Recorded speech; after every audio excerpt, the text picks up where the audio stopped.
என் பேர் சங்கர், விழுப்புரம் மாவட்டம் செங்காடு கிராமத்துலேருந்து வந்துருக்கேன். ஒரு ட்ரிப்பு நம்ம ஆட்டோவில் வரணுன்னா 700 800 ஆகுது. ஒவ்வொரு ட்ரிப்பும் வந்து மனு கொடுத்துருவேன்.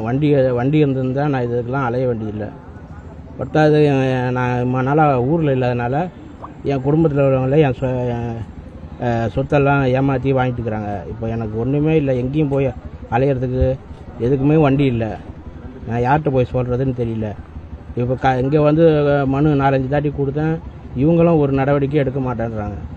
இங்கே கீழே நவுந்துட்டு தான் போக வேண்டியது, ஒரு வசதியும் பண்ணி வைக்கல. ஏதோ பார்த்து எனக்கு ஒரு வண்டி வாங்கி கொடுத்தீங்கன்னா நல்லாயிருக்கும். செய்திகளை உடனுக்குடனும் துல்லியமாகவும் தெரிந்து கொள்ள சப்ஸ்கிரைப் பண்ணுங்க.